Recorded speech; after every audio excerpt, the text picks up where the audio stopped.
그 다음에 이 말뚝의 동자 시험과 PDA. 이 동자 시험은 어떻게 생각하면은 이제 기본적인 개념이 뭔가 하면은 현장에서 말뚝을 항타하면서 크게 시험 방법이 이제 정자 시험하고 동자 시험 두 가지가 있잖아요. 정동. 그에 뭐 정동 제하 시험도 있고 뭐 다양하게 있는데 동자 시험은 기본 개념이 신뢰도 한 15% 정도 플러스 마이너스 된다고. 그래서 현장에서는 필히 정자 시험을 하고 그 다음에 동자 시험을 해서 그 결과를 비교해서 오차 범위를 확인한 상태에서 그 다음부터는 동자 시험을 해서 확인한다. 그럼 동자 시험은 정자 시험보다는 좀 빠르잖아. 돈도 적게 들어가. 자, 정자 시험은 제하를 하기 위한 각종 어떤 그 반력 장치하고 그 다음에 하중 장치를 해야 된다고. 무거운 하중을 실어야 되니까 운반도 해야 되고 설치도 비싼데. 동자 시험은 파일에다가 가속도기하고 그 두 가지만 딱 붙여가지고 땅땅땅 때리면서 컴퓨터 연결해놔서 저절로 나온단 말이야. 나오는 그 분석하는 방법이 PDA거든. 뭐 아주 간편하지. 그 대신 이제 신뢰도의 문제가 있으니까 신뢰도 확인을 해서 해야 된다. 그게 사실은 요 문제에 대한 정의나 또는 개념이 되겠지. 그러고 나서 이제 각종 기준에 있는 정자 시험, 동자 시험 횟수. 요게 지금까지 설계 기준이 많이 바뀌었어. 지금까지 변화가 많이 일어났다고. 그래서 우리가 여기서 기준을 보는 개념은 토목 같으면은 구조물 기초 설계 기준이 있어요. 구조물 기초 설계 기준. 거기에 있는 내용이 있고, 그거 하고, 그 다음에, LH 공사. LH 공사 기준을 내가 좀 넣어 놨어요. 실제 LH 공사에서 하고 있는 기준. LH 공사에서 발간된, 공사감독 그 핸드북이라는 책이 있어요. 건축편, 토목편 쪽 나온, 이건 건축편에 나와 있는 내용이에요.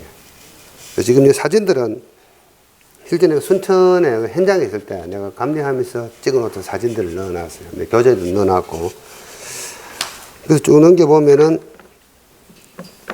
37페이지 보면은 제하시험 수량, 이 구조물 기초 설계 기준은 우리는 이게 이제 원안이겠지. 근데 실무적으로 봤을 때는 공사감독 핸드북 LH 공사기 여기에 조금 현실성이 있어요. 요거는 이렇게 명시하고 두 가지 다 적어주면 좋겠지. 시험하는 기준은. 이제 정자 시험, 동자 시험에서는 여기 중요하지. 시험. 그 다음에 이제 동자 시험하는 그 개념, 그 다음에 그림.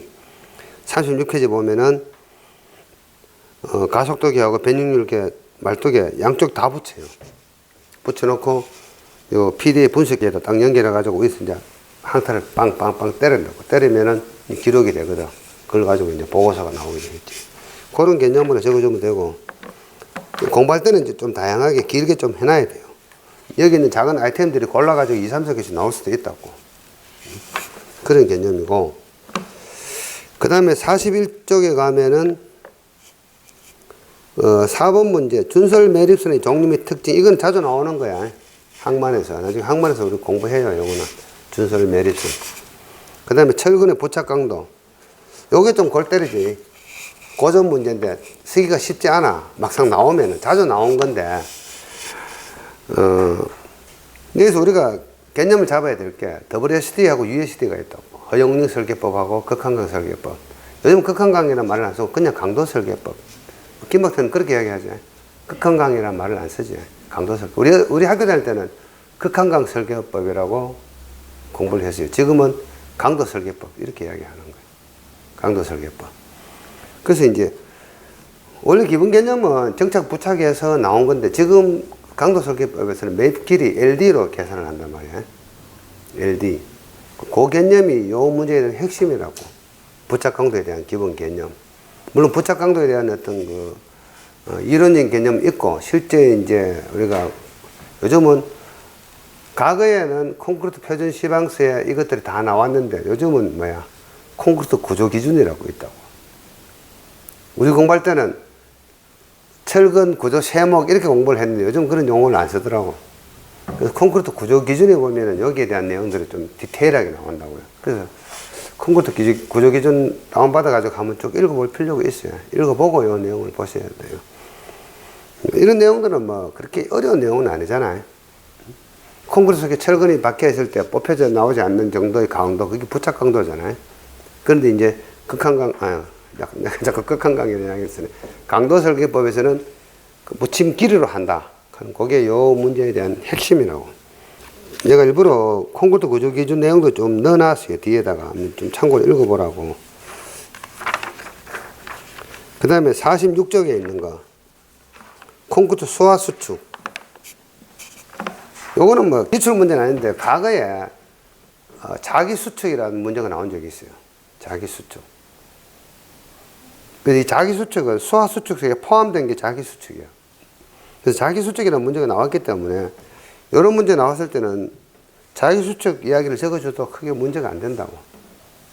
그래서 제가 자료 조사를 쭉 해보니까 이 정도 수준이라. 자, 여기 좀 보면은 수화 수축의 정의가 나오고 수화 수축과 자기 수축 관계가 쭉 나오고 평가. 자기 수축 억제 대책. 원래 이 내용이 많이 있는데 딱 요약해 보면은 혼화 재료를 사용한다. 수축 저감제, 팽창제, 플라이애시. 자, 플라이애시는 어떤 특성이 있죠? 조기 강도는 좋고 장기 강도는 크다. 조기 강도가 좋고 장기 강도가 크다는 이야기, 열이 적게 난다는 뜻이거든. 소화열이 적게 난다 이런 뜻이고, 팽창제는 그 자체가 팽창한다기보다는 콘크리트 속에다가 화학적으로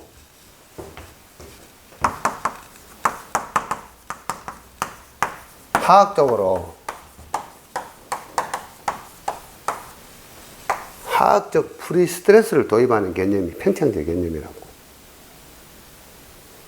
콘크리트 스스로 수축하면서 콘크리트 수축하면 뭐가 발생하죠?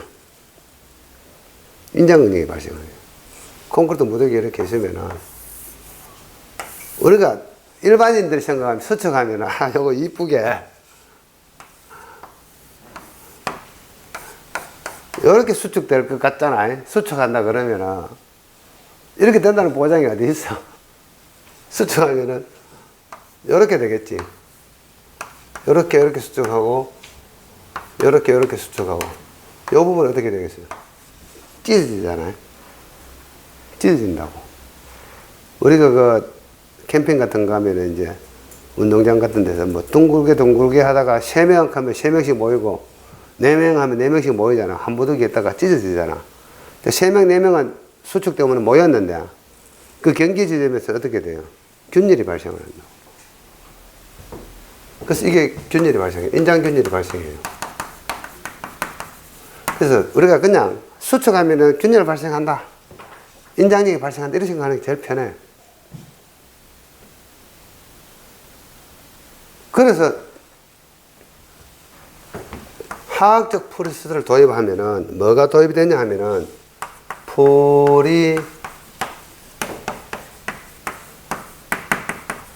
화학적으로 미리 컴프레션을 도입을 한다고. 프리 컴프레션. 좀 헷갈리죠? 프리 컴프레션을 도입한다고. 그러면은 인장력이 발생하지 않는단 말이죠. 압축력을 도입하면 인장력이 발생 안 한다고. 그걸 이제 역으로 이야기하면 팽창제다. 이렇게 이야기한다고. 팽창제라는 개념은 프리스트레스 개념을 봤을 때는 케미컬 컴프레션, 케미컬 프리컴프레션을 도입하는 거예요. 우리가 프리스트레스 도입하는 방법은, 기계적인 방법은 PS 강선을 당기잖아요. PS 강선을 당기면 어떻게 돼요? 콘크리트를 꽉 압축시켜 주잖아요. 화학적으로 압축시켜 주는 게 팽창제라고. 또는 뭐 슈 같은 데서는 무수축제야. 무수축 콘크리트. 무수축 콘크리트, 팽창 콘크리트 다 정도의 차이지 전부 다 화학적으로 콘크리트 속에다가 프리컴프레션을 도입하는 개념이거든. 그게 팽창제의 개념이라고. 수축 저감도 사실은 같은 거야. 어떻게 보면은. 따지고 보면은. 여기 좀 헷갈릴 수도 있는데 그렇게 생각하면 편해요. 콘크리트 수축하면은 인장균열이 발생한다. 수축을 저감시킨다. 팽창을 시킨다는 이야기. 팽창